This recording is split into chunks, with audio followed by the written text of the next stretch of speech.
climate change and we are relying on natural resources. How does that work with us? Where does it leave us? If we are talking about biodiversity loss and we are relying on natural resources, where does that leave us? You talk about Kenya, as we've said, we are one of the countries that are prone to climate change issues. The disaster-prone countries, we are there. So we cannot run away from this because it affects us directly. The question again that you can ask is, I'm a student in Kisii University. How does sustainability affect me? I mean, I'm here just to learn geography and go home. I'm here to do chemistry and math and go home. How does this affect me? It affects you directly. Now, issues of sustainability are actually rarely spoken about. Some of you could be hearing this for the first time. They are rarely spoken about. And it is important that each one of you gets to know that there's a different way that you can look at things. When I come to class to teach you measurement and evaluation, I want to turn you into a teacher, and I'm giving you all the principles that will make you a teacher. That's not it. You need to interrogate this more. If I don't become that classroom teacher, how can this knowledge enable me to be the best version of me in another field? It is not just what is in white and black. So, we rarely talk about these things. Some of our students are not even aware of this. When you talk about sustainability, and in your knowledge search, you will come to realize that sustainability has very many principles it operates on. And the principles are so important that our learners need to know about them.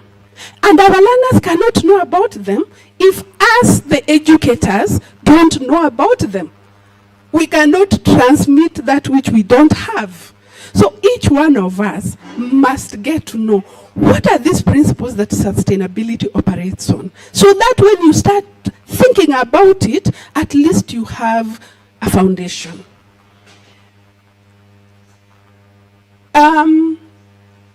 It is important that all of us gear our thinking towards sustainability content, because the only way we can address the crisis that we are dealing with in our learning, in the community, wherever we are, the issues that we are dealing with, we will realize that if we get this information, actually we'll even be able to address these issues better, because we'll be putting them into context and seeing how we can address them without actually breaking a bone. You know, how do I approach this?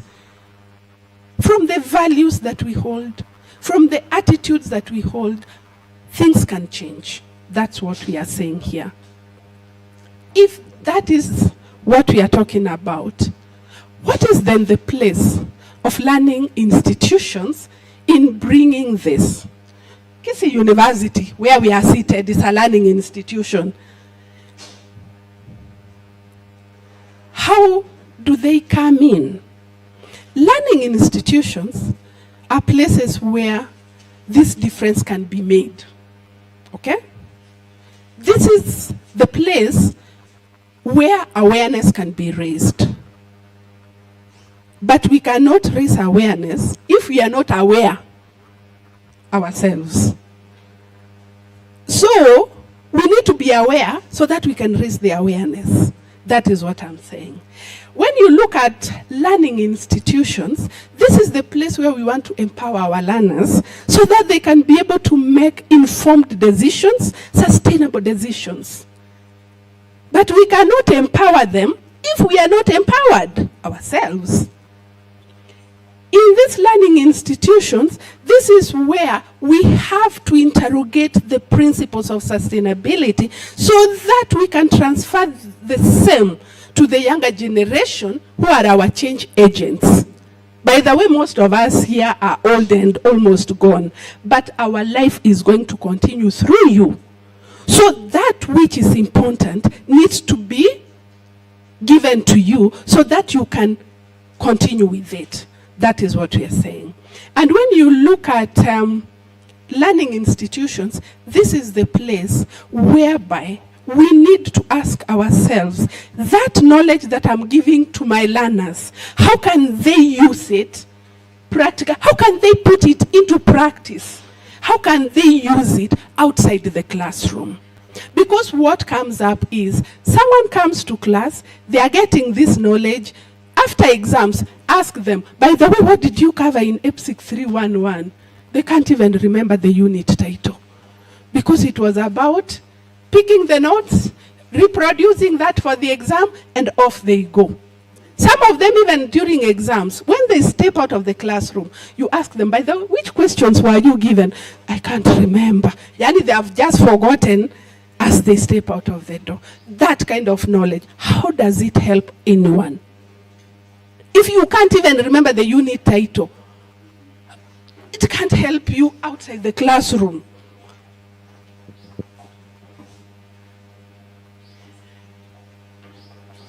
It's not only about our learners. We are in a place where we interact with the larger community. In our interaction with the outside world, what kind of info are we giving them? Are we helping them to make sustainable decisions? And when thinking about all this together, what comes out is that we need to think differently. As educators, we need to adopt what we are calling transformative learning strategies. Transformative so that we move away from the, that which we know, the way we were taken through education. Knowledge in, knowledge out. It cannot work with the 21st century learner. We need to give them something different. Something that will make them different people. Not just for knowledge's sake. Practical knowledge. And, as I said, at the core of sustainability are values. Values, if you think about them, stem from the affective domain of learning. Now, how many domains of learning do we have? Number one, we've said we have the affective. Number two, students, kindly give me. Second domain, third domain, this is now what we are talking about. Knowledge that is not helping anyone. And these are things you've been taught, you've not even graduated, but you've already forgotten about them. How are they going to help you? And when we talk about the affective domain here, we are talking about the feel. What are your attitudes towards something? When you receive that knowledge, how do you interrogate that? How do you interact with it so that after the classroom, you can think about how you can apply it elsewhere? But if you can't even remember the three domains, I'm even wondering if you ever think about what you acquire in class. I'm doubting, and that is why we are having this talk. When you think about the values that you hold and how the values, enable you do anything that you think about, you will realize that at the end of the day, there is going to be behavior change. Because the way you think about something is what dictates the way you behave at the end of the day. So if we are going to think about transformative learning and think about the values we hold towards education, towards our objectives of being even alive, our behavior is going to change at the end of the day. So, when you think about the teaching learning process, the issues of pedagogy, in theory and practice, you will realize that most times we are giving this knowledge just for knowledge's sake. We are not enabling our learners to take the knowledge that we are giving them and help them see how this can be applied outside the classroom. This means that as educators, we need to question our philosophies.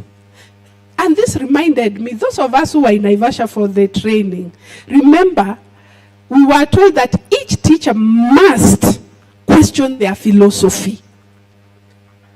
We must question ourselves.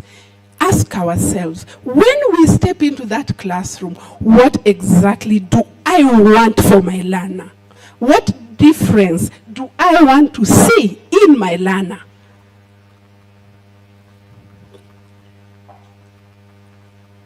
This stems from the fact that the way you see yourself as an educator, the lens, that you use affects the way you see your own job. It affects the way you see the purpose of education. It affects even the process of imparting knowledge. The way you see yourself affects that. So before we think about our learners, we need to think about ourselves, so that we are able to give our learners that which is good for them today, tomorrow, and for the future. If I don't love myself sincerely, do I have any love for somebody else? It has to start with me. I can't give that which I don't have. So it cuts across from the educators, then to the learners.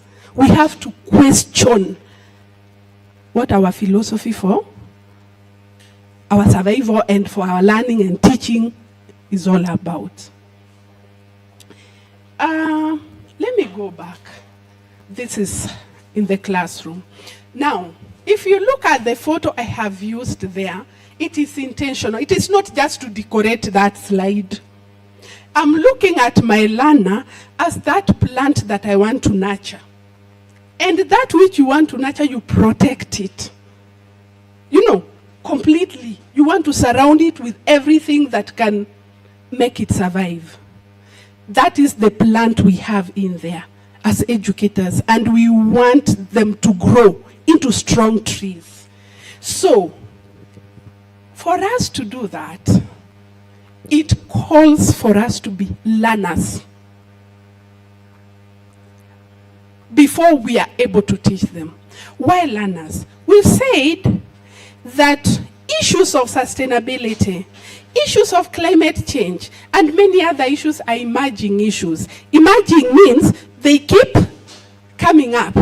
So you're going to deal with them as they come up. You don't have all the answers, but you're going to learn every day. You're going to look for answers every day. You must become a learner for you to be able to handle learners. So educators must become learners. And when you become a learner, if I'm learning to handle my issues in Kisii, there is someone maybe in Northeastern who is also learning to handle the issues there. Issues that emerge are context specific. So there is no one rule, clear-cut answer to all problems. It depends on where you're coming from. So you have to learn within that context so that you can be able to give solutions within that context. It is context specific. When you go to another place, the issues will be different. You have to be a learner so that you can help the learners. And every time you step into that classroom, before you go there to teach EPSIC 426, sit back, ask yourself, how do I make what I'm handling today, how do I put it? Whatever I'm going to give my learners, how is it going to help them? How can I present it in a manner that students can see that what Dr. Rose taught us today, actually, when I go back home, I can do 1, 2, 3. Can they relate with your content? Is it content that they can put into use after you have taught them?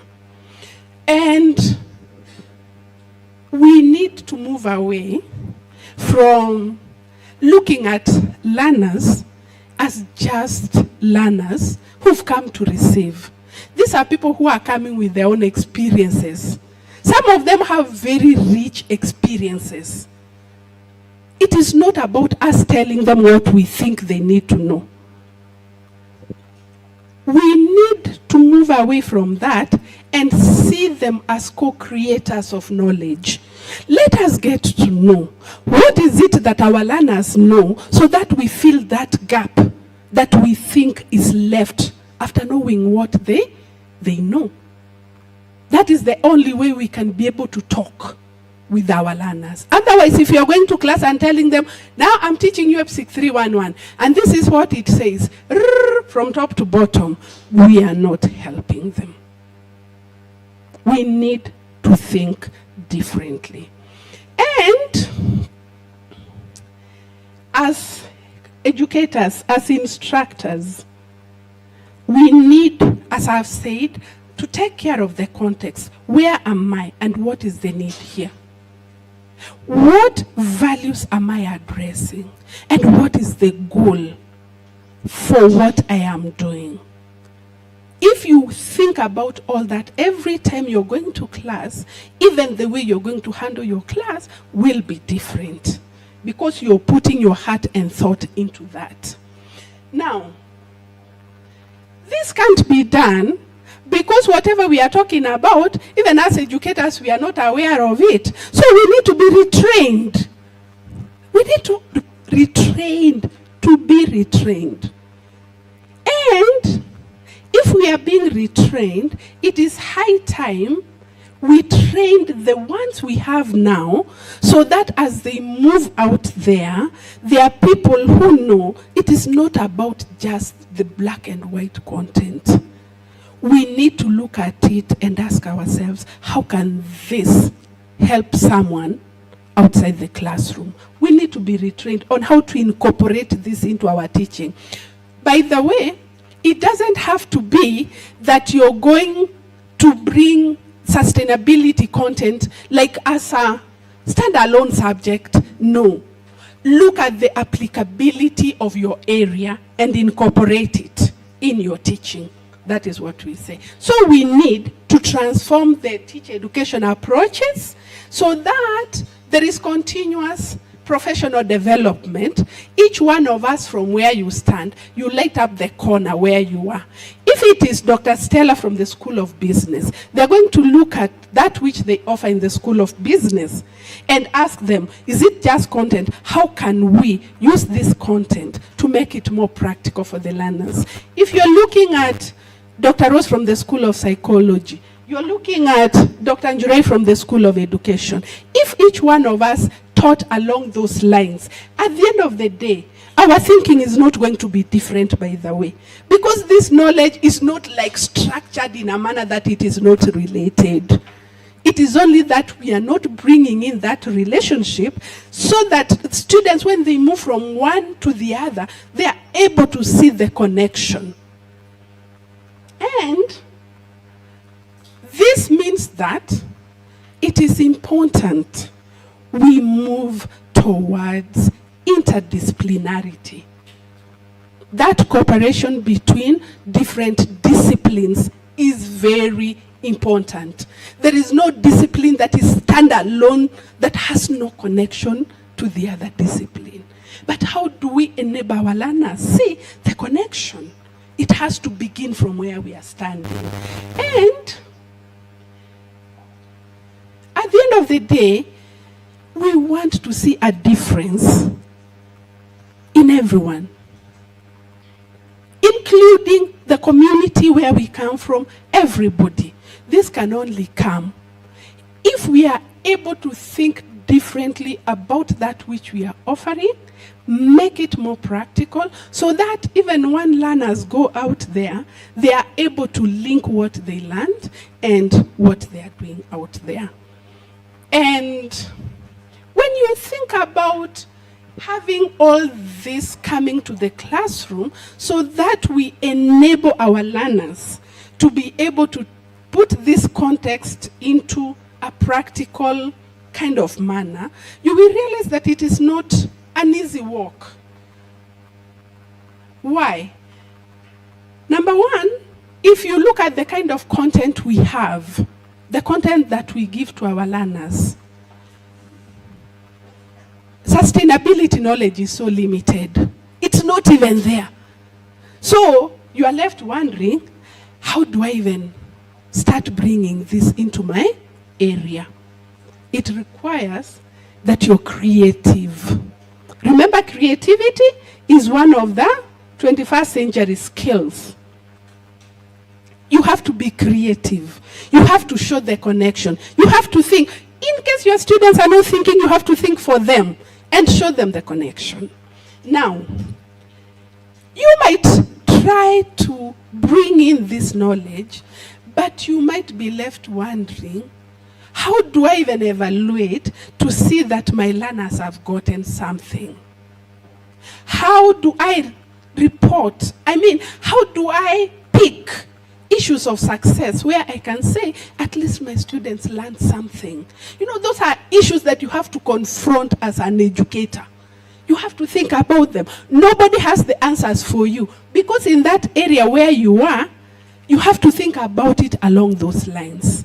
That's why I'm saying creativity is one of the 21st century skills, and it has to come here at play and enable us to do that. When you look at the school cycle, it is so limited with so much to be handled. But as I have said, you are not going to look at the content and say, this content is so much, I cannot add anything. It's not a matter of adding anything into your content. It is bringing your content to life. Give life to your content. Give it the blood, let it flow within its veins so that it can talk to the students. You're not changing the content. You're breathing life into it. Do not give your content as dry bones. Yes, the book says the principles are 1, 2, 3. Now let us move to the next. That is what I'm saying we are not going to do. Give life to your content and make your learners see how this can work for them. And when you look at the curriculum, for sure it's predefined for us. No problem. You look at the content, sustainability content is not included. I'm still talking about the same thing. And I think that this is why when the guys of Spring and Nature looked at my work, they said, we think this thing from the African continent should go to the classroom and the people to know this. Because actually, after the publication, I got a note from them. They told me, we hope you're going to disseminate this.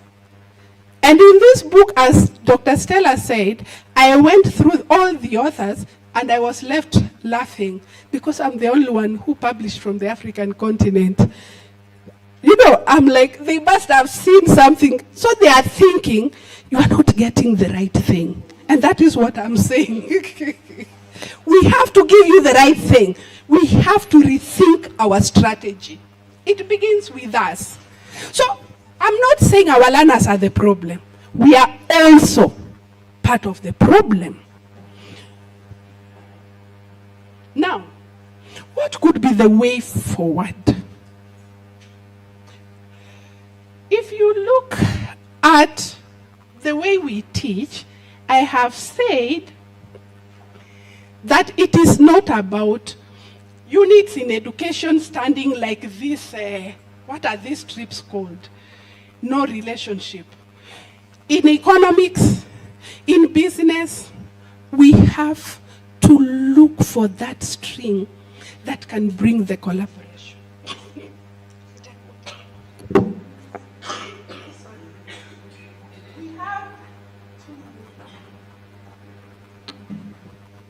We have to look at what we teach as faculty and ask ourselves, when I hold my unit here and give it life, how are you going to give life to your unit? So that the students can be able to relate. When they come from this section and go to this section, they are seeing the applicable part of what they have learned. We have to adopt a different mindset. Dr. Kisori is telling us about sustainability. Yes. What is sustainability?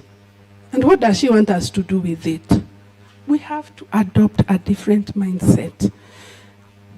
Let's ask ourselves, after today, what do we have for tomorrow?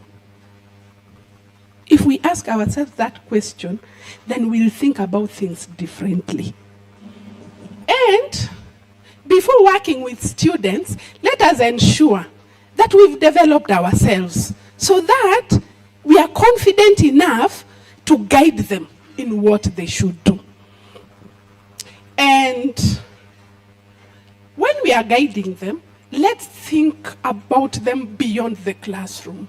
Even when they go to the world of work, how are they able to handle their office work and leave some part of their life for tomorrow?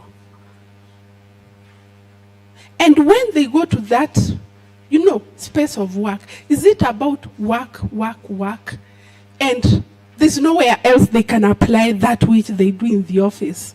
Once you are outside that office, nothing else. Let us enable them, see how this can work for them, even in their professional development. Sorry. When I look at sustainability issues, I see this as something that you can't do alone. We have to hold each other's hand and do it together. Now, if I go back a bit, here we are trying to see how we nurture our students, what we can do. And as faculty, we are trying to pull this together because each one of us is trying to check, what can I do from where I am standing? Meaning, all of us have to work together. It is not about one person, okay? We have to adopt a similar kind of mindset for it to work. We have to check how we can incorporate this in the teaching learning process. We have to check the values that we are inputting into what we do. And we need to accept interdisciplinarity. Let us check with our colleagues. If something is not clear in your area, let's get to know how they do it in another place. And as Dr. Stella said that here, if you heard her, let us also be open to getting the divergent views, because that is what will make us see the other side of the coin. If your mother cooks well, don't imagine that the rest don't know how to cook well. Get to taste their food as well. Here, I want you to listen to a clip that is using the languages in the spoken word, those of you who know the spoken word, to talk about something that is outside the languages, to show how the issues of interdisciplinarity can work for us. Let me see. I hope it's...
start from the beginning? Come in. Dear future generations, I think I speak for the rest of us when I say, sorry we left you with our mess of a planet. Sorry that we were too caught up in our own doings to do something. Sorry we listened to people who made excuses to do nothing. I hope you forgive us. We just didn't realize how special the earth was. I think I speak for the rest of us when I say, sorry. Sorry we left you with our mess of a planet. Sorry that we were too caught up in our own doings to do something. Sorry we listened to people who made excuses to do nothing. I hope you forgive us. We just didn't realize how special the earth was. Like a marriage gone wrong. We didn't know what we had until it was gone. For example, I'm guessing you probably know it as the Amazon desert, right? Well, believe it or not, it was once called the Amazon rainforest, and there were billions of trees there, all of them gorgeous. And oh, you don't know much about trees, do you? Well, let me tell you, trees are amazing. I mean, we literally breathe the air they are creating. They clean up our pollution, our carbon. They store and purify water, give us medicine that cures our diseases, food that feeds us, which is why I'm so sorry to tell you that we burn them down, cut them down with brutal machines, horrific, at a rate of 40 football fields every minute. That's 50% of all the trees in the world gone in the last 100 years. Why? For this. And that wouldn't make me so sad if it weren't so many pictures of leaves on it. A consideration for the planet that they felt responsible for how they left the land for the next 7 generations. Which brings me great sorrow, because most of us today don't even care about tomorrow. So I'm sorry. I'm sorry that we put profit above people, gold above the golden rule. I'm sorry we use nature as a credit card with no spending limit, overdrafting animals to extinction, stealing your chance to ever see their uniqueness or become friends with them. Sorry we poison the ocean so much that you can't even swim in them. But most of all, I'm sorry about our mindset, 'cause we had the nerve to call this destruction progress. Hey Fox News, if you don't think climate change is a threat, I dare you to interview the thousands of homeless people in Bangladesh.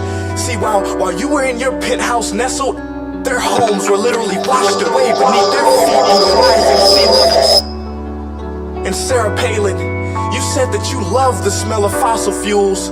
Well, I urge you to talk to the kids of Beijing. Denied, not avoided. Find another planet in time to move to. You know what? Cut the beat. I'm not sorry. This future, I do not accept it. Because an error does not become a mistake until you refuse to correct it. We can redirect this. How?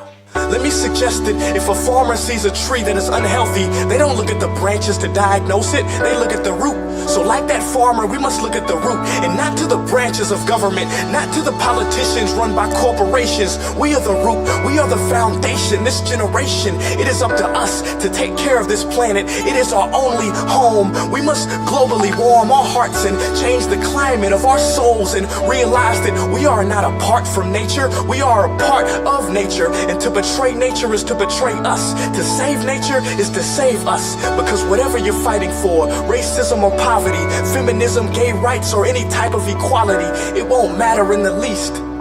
Because if we don't all work together to save the environment, we will be equally extinct. Sorry.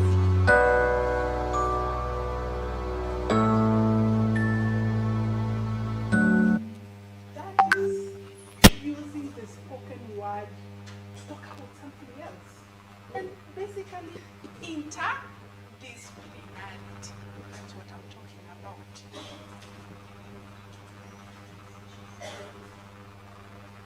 You can stop that.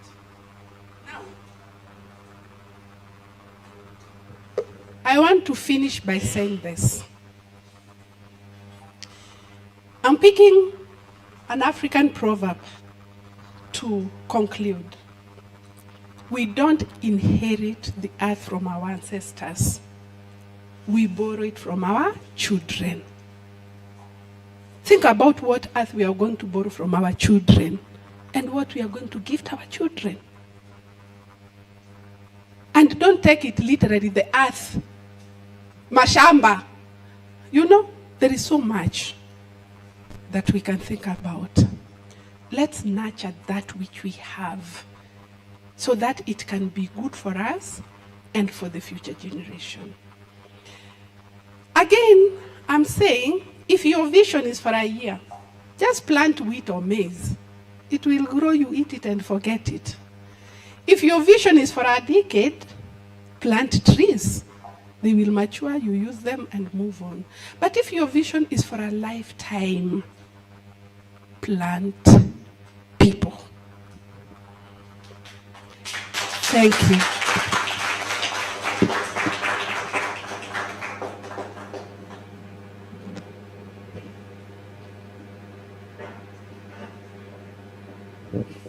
Hello. Hakuna exam.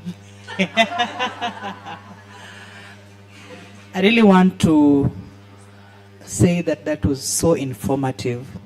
Who are you again? I don't know you. But then again, I really want to appreciate her for that presentation before bringing Dr. Gladys Osoro for question and answer session. So we can do it, but actually come so that you can flower her as you carry on with the question and answer session.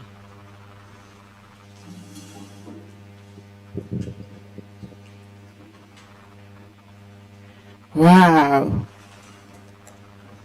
Wow. I tell you, it has been a learning experience. And it is unique in its own way.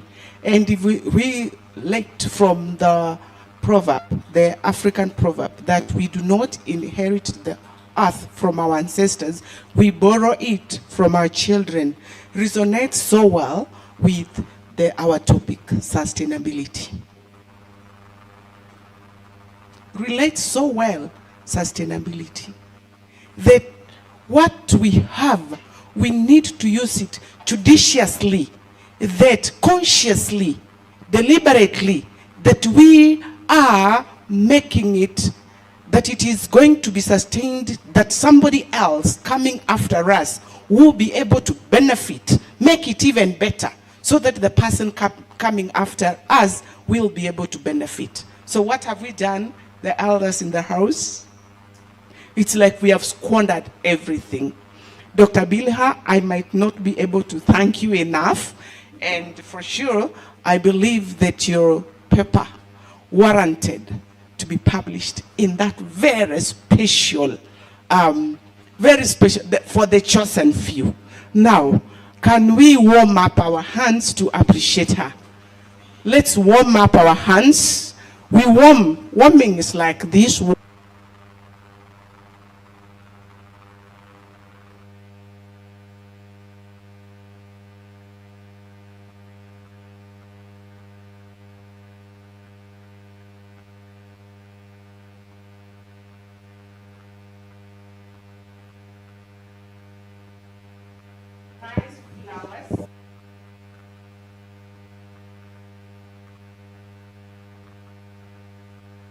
White, pink, purple, yes, they're purple, orange, peach, green. Oh yes, all of them. Now make a nice bouquet. A very nice one, a very nice one. A bouquet, very nice one, very nice one. Okay, hand it over to her. Can you hand it over to her? Bila, can you receive? Wow. Thank you so much, Daktari, and thank you for every member who has sat here and listened to her. Mine is answer and question. Are we together? Yeah, but I learned that there are three pillars. Three pillars, isn't it? One, social, economic, environmental. Thank you. So, wonderful. These people are sharp. Walisikia yote. And I also learned that we need to embrace transformative ways of delivery, strategies, transformative. You know, when you transform something, you make it totally different. When I look at, I used school at KU and many of us. Thika Road, if you remember it, the same days. Is it what we have these days? Totally different, isn't it? Yeah, that is transformation, isn't it? So that is what we need. And when we embrace these strategies, we will be able to bring this transformation to our students. Then she spoke a very powerful message that we need to have the right values and the right attitude. Right values, right attitude, right philosophy that defines who you are, will determine the way you receive your content, will determine the way you deliver it, and the impact it is going to have on your learners. And that we need to breathe life. Bwana, mulisikia hiyo? You need to breathe life. Breathing life nilisikianga kwa Biblia. Ati kulikuweko na mfupa alikuwa amekufa, si ndio? Alafu Ezekiel anaambiwa breathe life. And then shoulder bone joined with the neck bone, and the neck bone with the chest bone, and the chest bone with the knee bone and the hip bone, and then the bones became life. Are we together? That it does not matter what content you have. It does not matter which discipline you are. We can breathe life into it and then bring it to the students, and the students will be able to pick those strings, and they will have that life, bringing sustainability. I'm also a geography teacher, but I had not thought of it this way. So it has also resonated well with me. I thank God that we are both teachers and learners here. So learners, when you are there, you will be able to challenge the teachers, isn't it? You will be able to challenge teachers that we need to speak live to our content so that the sustainability we are talking about is not far-fetched. It is something we live with. When I looked at those photos, from the sprays that we use, from these nice bottles, from the cows that have died, from cutting down the vegetation, I enjoy charcoal, I enjoy firewood, but do I think about the impact? You know, it is something, it is doable, isn't it? And we can integrate it, have an interdisciplinary approach, bring it live, and walk it, and talk it. Then we will have our Kenya, and our children will find a Kenya. And we realized that we are in a country that is one of the most prone, isn't it? Tulisikia in Africa ni number sita, isn't it? Temperatures zikiwa high, hatutakuwa na chakula, na shamba ni kidogo. You know, there are so many things anyway. Question and answers. Now, it is not question and answer. We need to interact with what the lecture that we have received. So powerful. So powerful. The first three, we welcome comments, we welcome questions, we welcome answers. Are we together? So the first hand is here, so you will be number one, Dr. Areba. Yes. Daktari wako hapa wamejipanga hivi. Then this is Dr. Pacho, and this is Kwambai. We said 3-3. So we will go this way, and it is good. We have gone with the 3 gentlemen. And we have tulisikia hata maneno ya agenda iko, si ndio? Sasa tuko ni vizuri Dr. Nyakani will come. So kindly in that order as we are, let's interact, ask questions. And students, tulisikia hakuna mtihani, si ndio? Si ni sawa? Hakuna mtihani. It's okay. For the purposes of coverage, you will turn down whatever so that we can pass the mic. Thank you. Thank you. Allow me to appreciate Gisora, I'm now speaking to you. Allow me, members, to appreciate Dr. Abila Gisore. This is amazing. I appreciate you. You know, it is not easy to do it, but you have done it, and kudos. I've taken a very deep reflection on the issues raised here. They are very weighty, and as I was reflecting on this, one thing came into my mind, that as we were wrapping it up, we need a total shift in terms of a paradigm shift. The paradigm shift in terms of pedagogy, that those who deliver the content need to have that paradigm shift.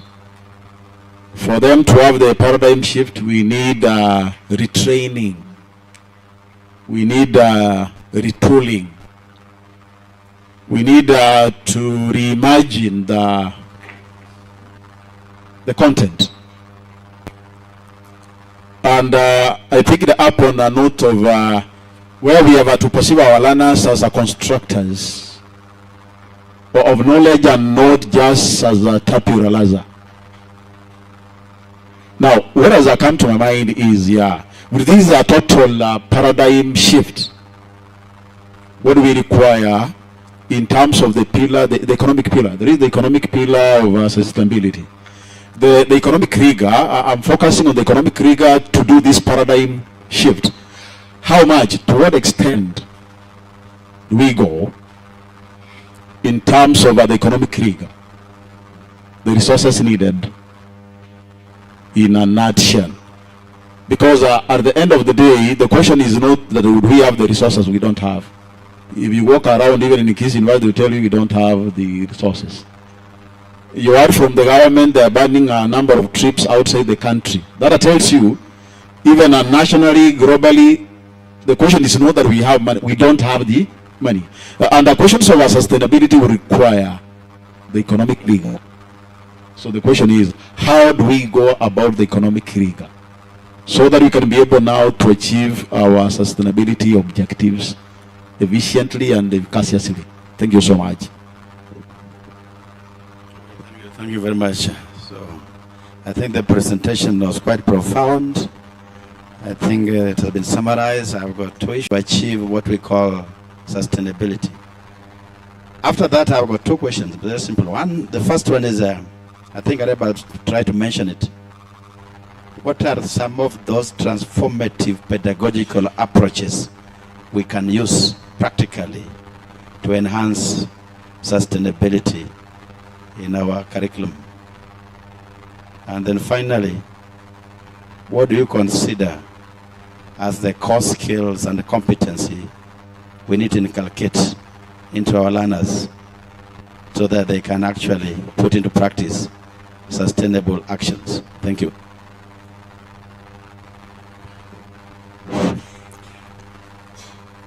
Thank you, Dr. Gisore, for the wonderful presentation. In fact, today I got a new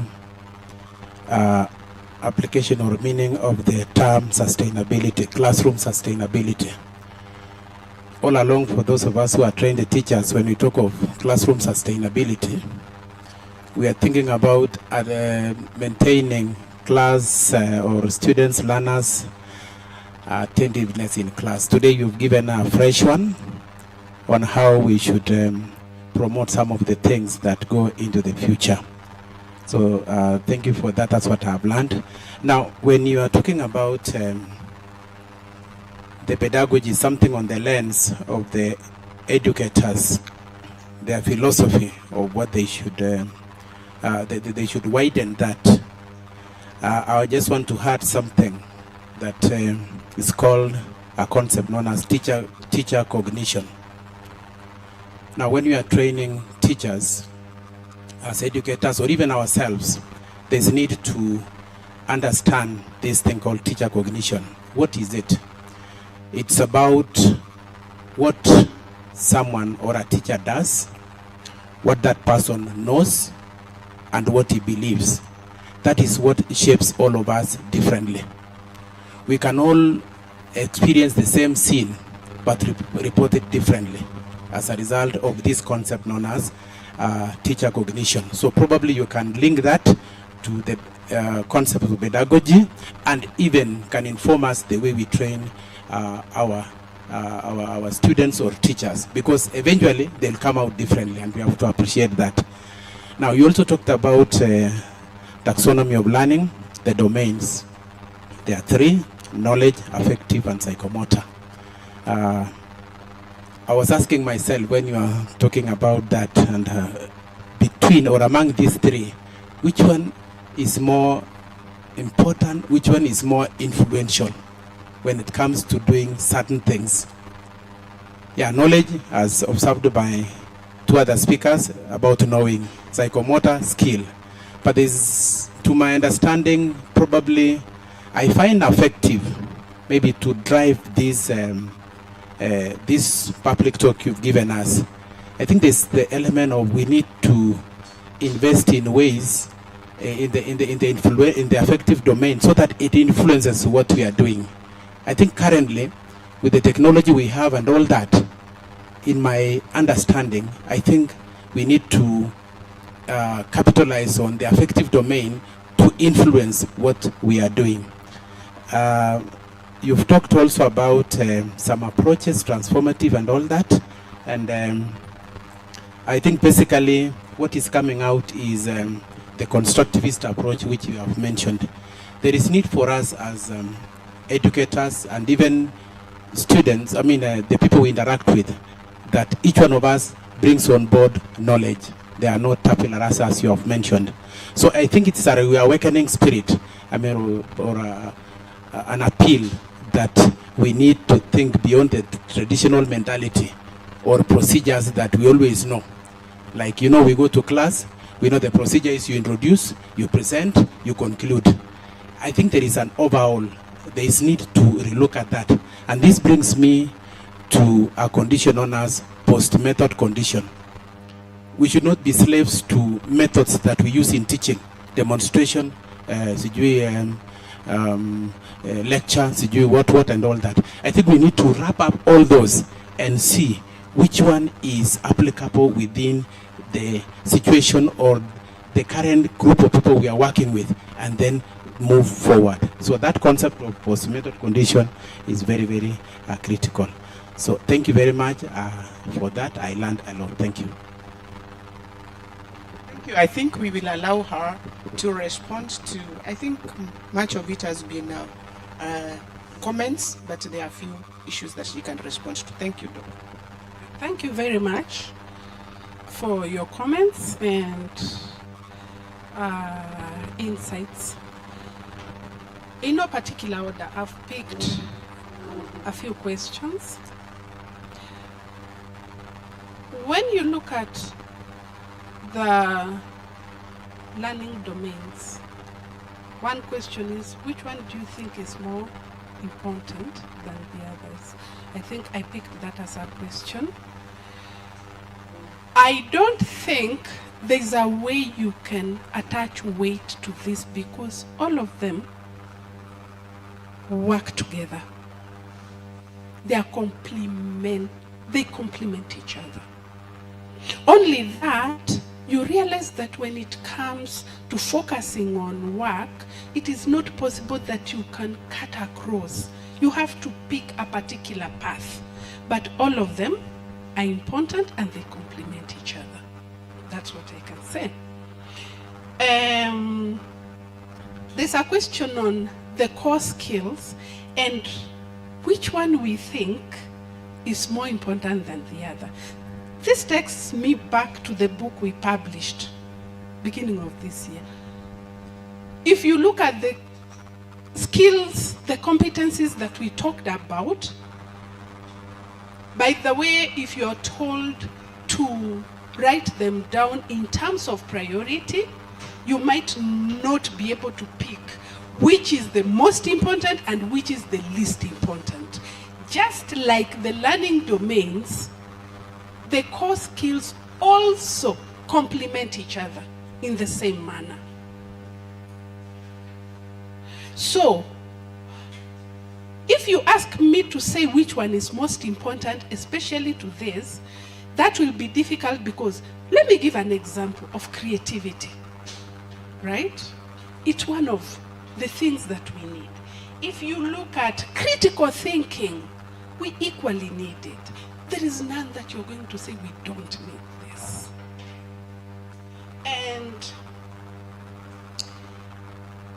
another question was on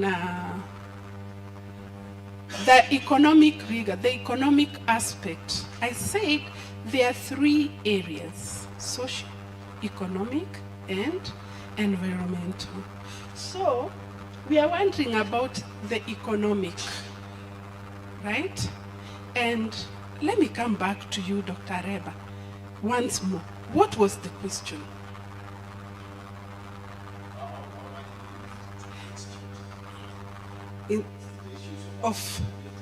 In classroom, looking at the economic aspect. What do we need?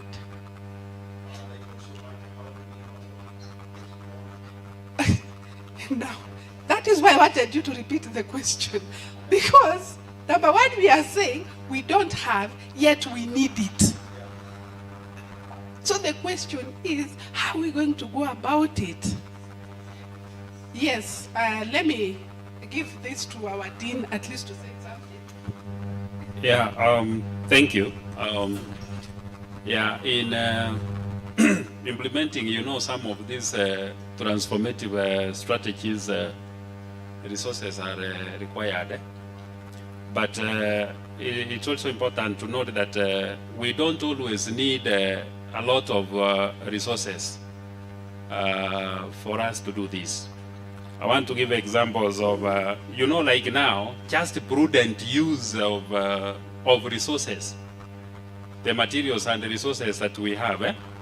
If we used them prudently, of course we'll save. It means we'll save instead of using something and just doing away with it. If, for example, it can be recycled, we do that, and by the end of the day, you'll find that we are cutting down on the costs. The issue of energy saving, for example, strategies, energy saving, the use of, can I talk of the what? The sun, solar, for example, and not necessarily engines driven by, fuel, the petrol and what have you. In our own houses, the use of, they need to turn off even a tap, just turning off a tap. The issue of turning off, for example, light. We leave offices in this university and maybe even in our homes, but I think in our homes it's very rare. We don't turn off the what? The lights. You leave the evening, you come in the morning and you find the lights are still on. That is an economic burden that we are putting ourselves into, the university, for example. So if we reduced it, I know in Europe that there was a funny story I was given. A German once married a Kisii lady, an African lady to be specific. So the lady could forget putting off the tap, or even putting off the lights, and she was divorced on those grounds. It was simply because, what are the economic implications of leaving the lights on, of leaving the water running when it's not supposed to be? So the issue of using green, let's talk of green energy, and I think I've given some examples. So from me, and the small ways in which we can do this, we can start from there, because that way we'll have some cost-cutting measures. So that one I want to leave it at that. Thank you. Thank you very much, Dean. Dr. Reba, we are good. Now, a question was raised. What are some of these transformative strategies we can bring into the classroom, right?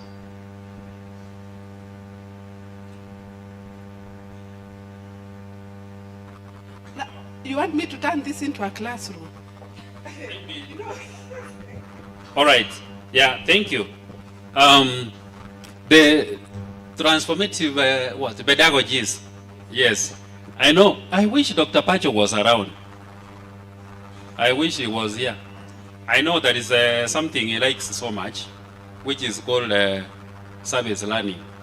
And if you want to call it community service learning. But that is a form of experiential learning. Yeah, where you get involved in some experience that is a challenge around you in the society or wherever it is, and you participate actively in the same, in trying to find out the solutions to the same. So one of the transformative strategies is experiential learning, and specifically service learning. I also have in mind participatory. Yeah, you can see how closely it's related to experiential learning. You can learn through projects, problem solving, techniques. That's what they call even active learning. There are so many.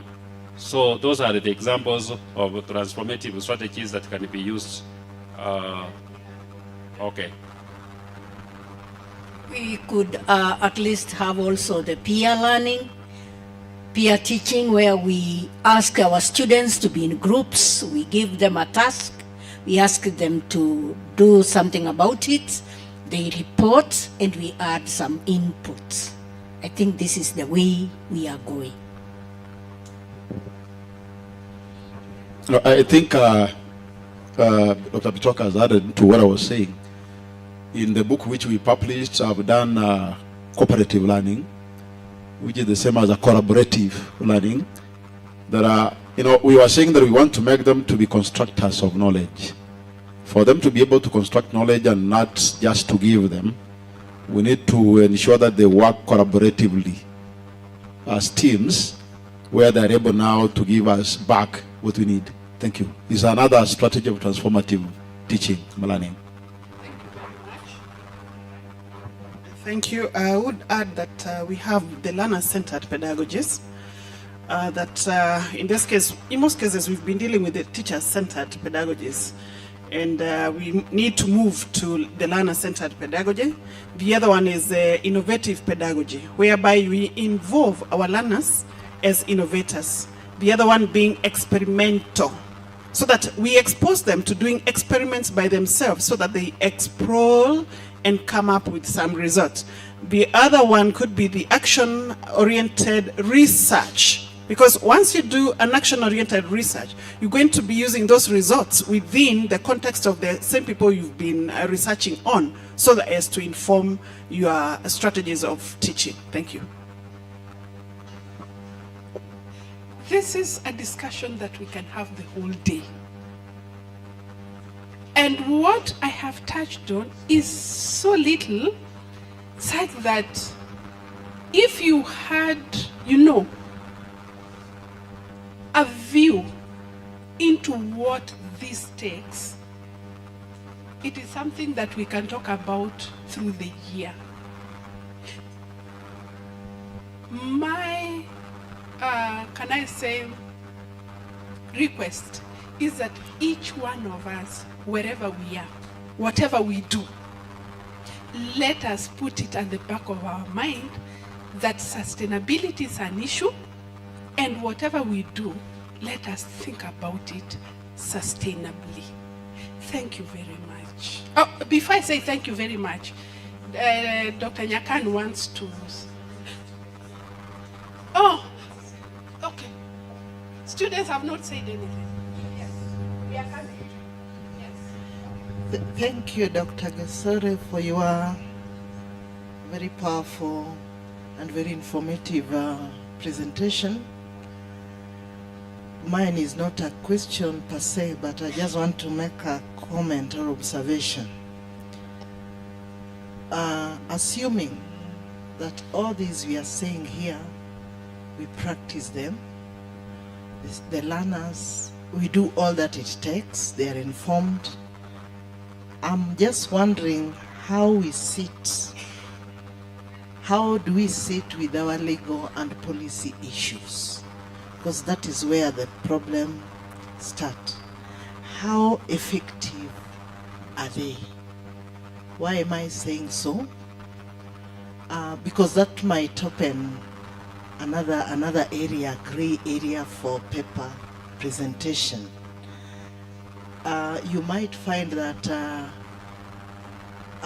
the government have policies, but these policies are dormant. They are actually not effective. They are very theoretical. Take, for example, in the rural setup. Actually, I liked what you said in your last bit of conclusion. You were talking of it calls for everybody. Everybody, literally, whether old, young, learned, not learned, whether and irrespective of the area you live in the rural or in the urban. And that is where the problem starts. Assuming we have a learner who has incorporated all this, he has attitudinal change, but he can't do it alone. And I like the order you had put them: social, people, and environment. He'll go back, say, for example, to his village. There is a road that has a gabion that is up to that roof. The path is now down here, and it is up. He can't do it alone. Convincing the folk to team up and start doing it might be a nightmare. And you might find the leadership. That's why I'm saying, how does the legal and the policy issue sit with us? The chiefs these days cannot actually marshal people to do such like things like it were in the colonial days. And it is like, if he starts doing it, he'll be like, that is his problem. How then do we make the local leadership and the local masses in whichever environment they live in, whether urban or rural, to embrace this? And we start small, even the way it becomes difficult. Maybe that's a gray area that perhaps we need to look at, so that we look at it wholeheartedly, from the classroom to the environment. Thank you, Dr. Nyakan. I like you put it. It is not a question. It is a gray area that we need to digest and move on. Time is not on our side. I'm getting to Dr. Njurai so that we can now move on to the student part. Okay. Thank you. Thank you once again, Dr. Gesore, for this good work. Mine will be to internalize as a curriculum person and ask ourselves, in the different subjects that we teach, how do you talk about sustainability in mathematics, in economics, in your other subject? The DVC talked about, is this a sustainable class? And I wish he was now here probably to have received all these. And my view is that how do we sustain a class? One of the things we must do as teachers, as lecturers, is put it in such a way, your lessons in such a way that students desire to come tomorrow. Remember, we were told we consume today, but with an eye that we have something tomorrow, is it? Now, if we need to have sustainable classroom, we cannot do lecture throughout. I wonder how many students want to come for lecture tomorrow. I know here we call them lectures, but there is a way in which we can also articulate our work, and it be in such a way that the students want to come back. May it be online, may it be physical, because there are many technologies that we've learned in this world, and those of us who've attended TOTMEC know how to use technology in teaching in higher education. So it is upon each one of us to think about their own subject area and how we can talk about sustainability. The resources you ask students to bring to your class, do they leave the ground empty on the other side as they bring the resources, and at the end of the day, probably they are just at the end of their use? I just wanted to emphasize on that and then get back to what Dr. Nyakan has said about legal frameworks. One of the things that we need to be aware of is, I'm actually contributing on hers, it's a discourse anyway, is to be informed about the framework that is there for education for sustainable development. UNESCO developed it, and it's a framework that we can borrow to teach what we are talking about today.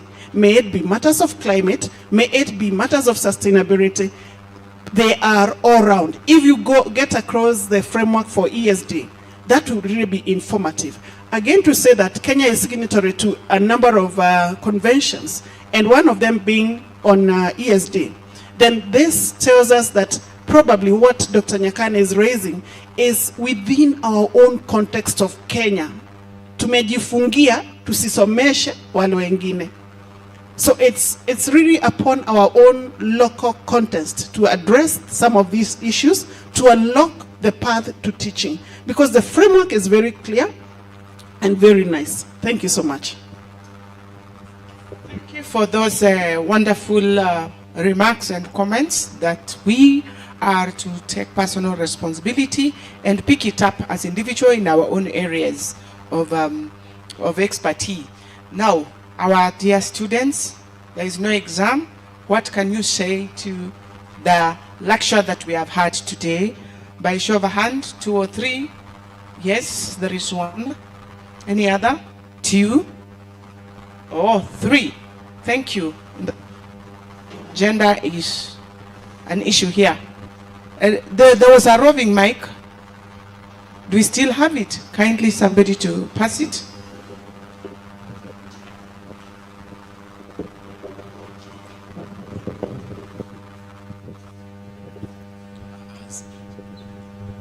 Members, please, we are almost coming to an end, and I can see there is, Mom has prepared for us something. A mother cannot call people together and leave them to go without something, so please don't miss out on that part. You go, you disadvantage yourself. Okay, good morning everyone. I want to appreciate for this particular session.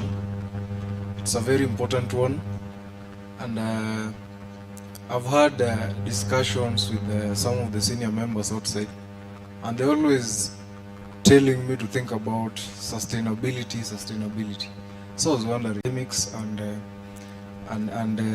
our social life, and it's very important. I want to urge the students who are here today that let us think of a way, because my question has been, how then we come to classroom, fine, but then when you listen to the job market, they're talking about retraining people who have been in training for quite some time, 4 years before graduation. And so it raises a question of how the practicality of the theory learned in class and its application to the outside world. So it's a very important session, and I can say that we have really learned a lot. Personally, I have a lot of key takeaways, and I really appreciate. Thank you. Oh, sorry. I didn't mention because of time, but let me do it now. I'm Wycliffe Okumu. I take BA Criminology and Security Studies from the School of SAS. Thank you. So I'd like to appreciate Dr. Bilia Gesore for this wonderful presentation. Allow me to submit the following comments. I'll advise the researchers to look at the deconstruct eco-rhetoric factor That is in the investigation of the historical origins concerning sustainability, whereby we look at environment as one of the factors. I'll like you, or I'll propose that you measure in the following terms, that is environmentalism, stewardship, and nature. I've also learned a lot today, and I really wished that I really had the powers to call myself doctor, but maybe in the future I'll be, so that before I start making my submission, I'll be like my fellow doctors. It's really a great privilege. I also like to talk on about content and knowledge delivery in the classroom setup.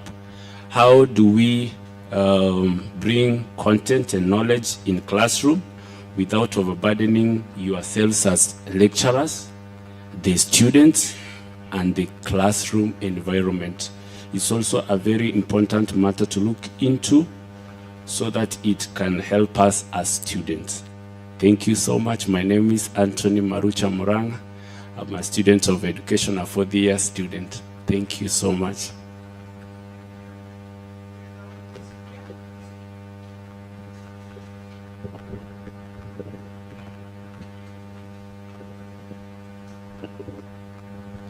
Hello, hi. Mimi naitwa Jared Onchwati. Kwa namna fulani daktari umenichokoza kimawazo, ukawa kwamba nimekuwa na hamu kubwa sana kwamba siku moja niimarike, nifike kiwango chako katika masuala ya kiusomi. Japo niko kule chini, naendelea kukaza meno pamoja na mishipa ikinituma nijitume, angalau siku moja tufanane kwenye kijimeza kimoja cha udaktari. Hayo yakiwekwa kando, naomba msamaha kwamba nilikuja kuchelewa. Wanasema kwamba heri nusu shari kuliko shari kamili. Mimi ni mwalimu wa muda mfupi tu, part-time lecturer. Nimebahatika tu kuingia humu. Niulize swali pia, nyongeza ya kwangu tu kidogo. Nauliza kwa yale niliyofikia mimi. Kuna usemi nimeona pale kwamba hatupokezwi dunia kwa kuridhishwa kutokana na mababu, lakini tunaiomba tuipewe na wanetu ama wazaliwa wetu. Naomba ufafanue hilo daktari, nitaridhika sana. Pili, tumeshasemea kuhusu masuala ya sustainability. Kuna masomo mbalimbali au anuai katika chuo kikuu. Swali ni je, masomo hayo sustainability, mbinu hizo ambazo umezazitaja ni za kijumlishi ama kila somo lina mbinu za kwake, ili kwamba ikiwa anayesomea udaktari kwa mfano, je, atatumia mbinu zipi? Mwalimu wa hisabati, je, kila somo lina mbinu zake za kudumisha hali ya ufundishaji darasani? Mengi somo, lakini nakufulia kofia. Asante.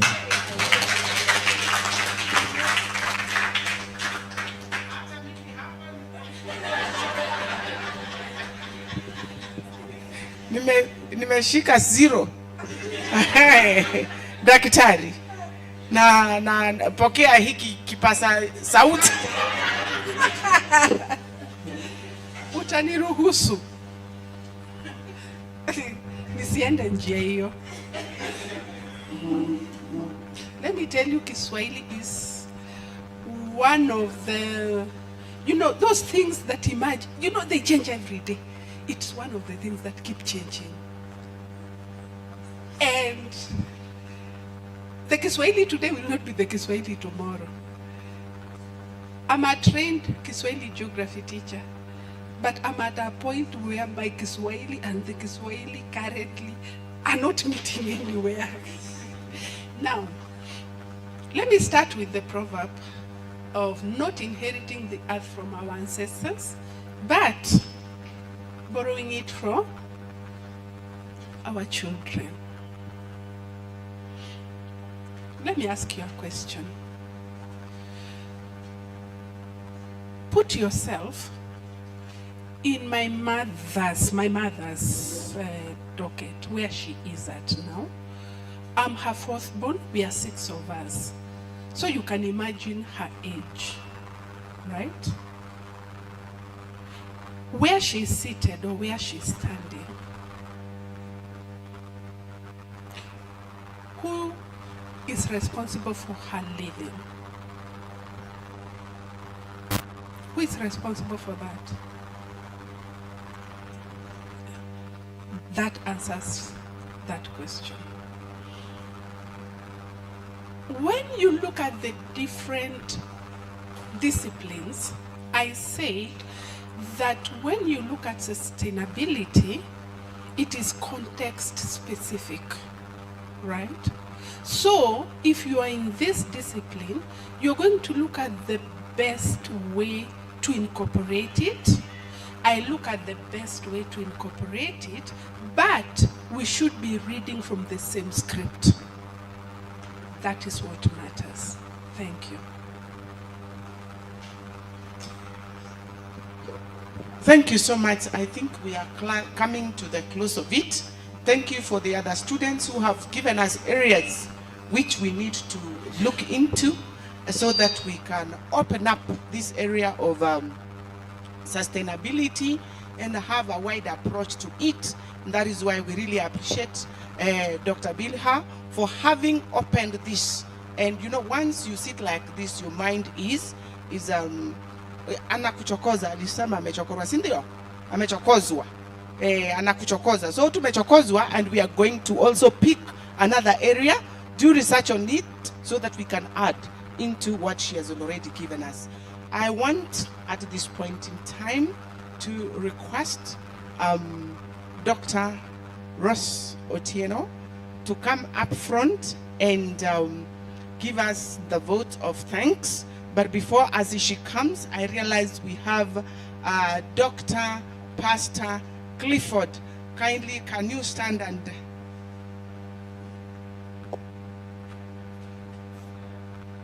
Thank you, Pastor, for joining us during this important discussion. Kindly, Daktari, the floor is yours. Thank you. Thank you, Dr. Gladys. Praise God. Praise God again. Wave to me. Mine is simple, and just to give a vote of thanks. I want to start by just making a little comment that as Daktari was presenting, I wondered why that topic was not added a psychological perspective. It was so psychological, it was so passionate. She was very passionate about what she was presenting. And I felt like, yeah, psychology is being spoken in this room. And more so when I heard about the mindset education, I was very excited about that.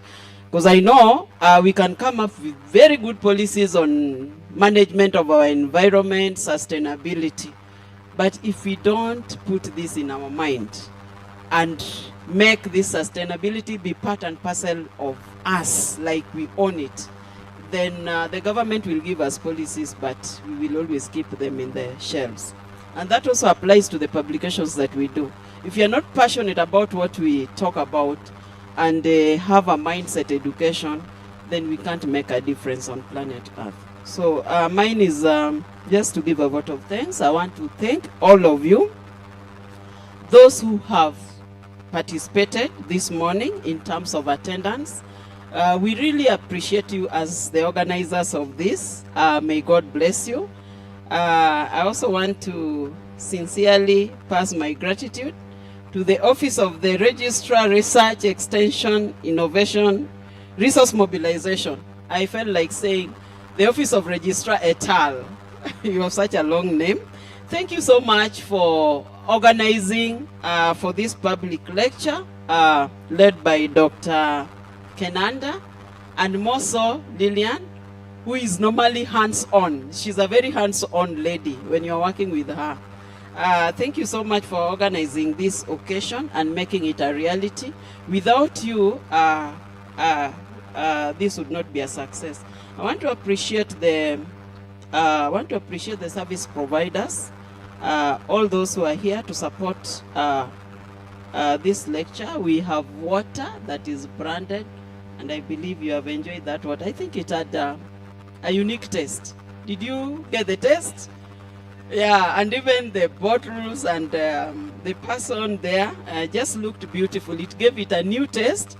And we also have refreshments set for us there, which we are going to enjoy. I want to appreciate this team from the media department. Thank you so much for even keeping us online. There are quite a number of participants who have been following our discussions online. We appreciate you and may God bless you. I want to acknowledge the university management. The DVC ARSA was here to open this session, and the Dean, School of Education, and the entire team from the School of Education. We really want to appreciate you. Thank you for nurturing Dr. Gesore. If it were not for that school, probably we would have not had this great lecture. And I was really getting excited as I heard that you people have been working as a team. Thank you for good leadership. When schools work as a team, great things can come out compared to when individuals work on their own. So this is teamwork, and this can only happen with good leadership. Thank you, Dean, for that good leadership, and thank you for nurturing my friend, and so that she was able to do this presentation. I also want to appreciate those who have sponsored this event, who have been working on the background. Some of them are very silent, but I know there are people who sponsored this that I wouldn't mention their names, and they made this a reality. I think they took care of the water, the refreshment. In their absence, we appreciate them for what they have done. Heartfelt appreciation to the feedback that we have received from the audience, and especially our students and the staff. Then now, when we are talking about pedagogies and new styles of teaching, then the staff and the students seated in the same room, we can achieve greater things. And especially for us, the staff, sometimes we are looked at like we know it all. Honestly, nobody knows it all. And I love the learner-centered approach to teaching, because we are teaching young people, this generation that knows so much, and we're able to bring so much into the classroom, and we are just willing, as the teaching staff, we are willing and open to learn from you. So thank you so much. And to our guest speaker this morning, the presenter, I love the ease by which you did your presentation, the passion by which you did it. And today you just gave me your other side, that you are so passionate about geography. I've always thought that you are passionate about research, because that's where we meet. Thank you so much for your insight. Congratulations for having published in one of the, in Springer. I'm hoping that you will hold my hands so that we can publish something. We can see how to do sustainability in mental health, or how to bring mental health and sustainability and geography and all this together. So thank you so much. You are a bright girl. You are a bright girl. You are a bright girl. Thank you so much. I also want to appreciate your friends who are so colorful. Some friends may not be in the house, but there are these ones who have colored the occasion. and they are uniformed, and they look smart, and they are speaking loudly, and you are standing in the crowd. Thank you so much for working with her, for supporting her up to this particular moment when this is has become a reality. May God bless you, the Golden Girls. You have done it well, and you have really shown that you are golden. I also finally appreciate the Almighty God for giving us this opportunity to experience this. We have learned a lot, and I thank God for giving you that knowledge. Not all of us are endowed with the kind of knowledge that you have. He is the owner of the knowledge. He is the sustainer. And when we talk of sustainability, then we need to look up to God, because He's the sustainer of our knowledge, He's the sustainer of this university, He's the sustainer of management, He's the sustainer of the knowledge that we have. May God bless all of you, and let us continue working together as a team, both students and staff, as we move this university to the next level, so that when we all exit this university, then our footprints may have been left on this ground. May God bless you.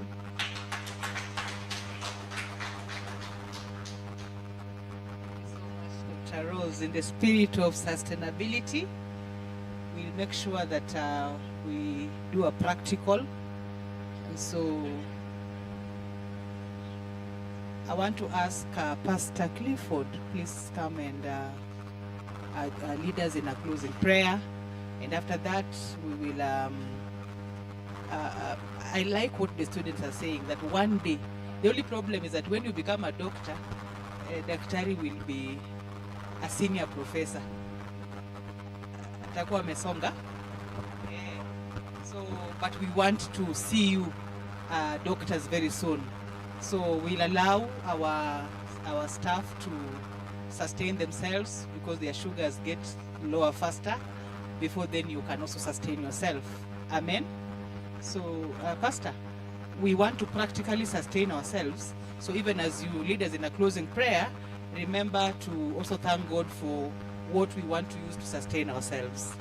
Yeah, so let us be upstanding even as Pastor closes.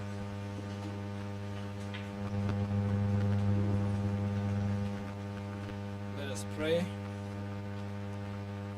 Our Heavenly Father, the maker of the heavens, the earth, the seas and the fountain of waters, you that have made this world the way it is and has sustained it by your able power and by your grace and love, which you have extended to all of us as your people, which you made in your own image and likeness.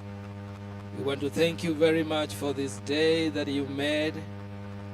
What a joy to be able to come together like this and be educated by one of us.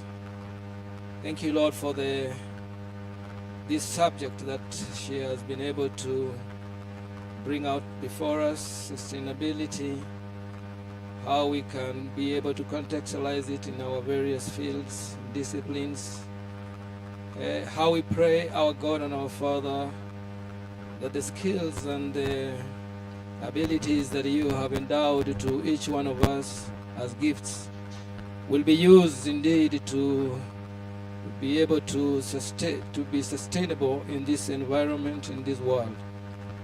Thank you, Lord, for this great university that is called by your name. We pray that the knowledge that we receive here will enable us to go out there and be relevant to the local communities and society that we interact with. Thank you, Lord, for this knowledge, and we pray that you continue to endow your servant, Dr. Gisore, with more wisdom and knowledge as she continues to learn and decipher the same information to your people, especially the young people that are in this university that have come, that they may seek knowledge at the feet of their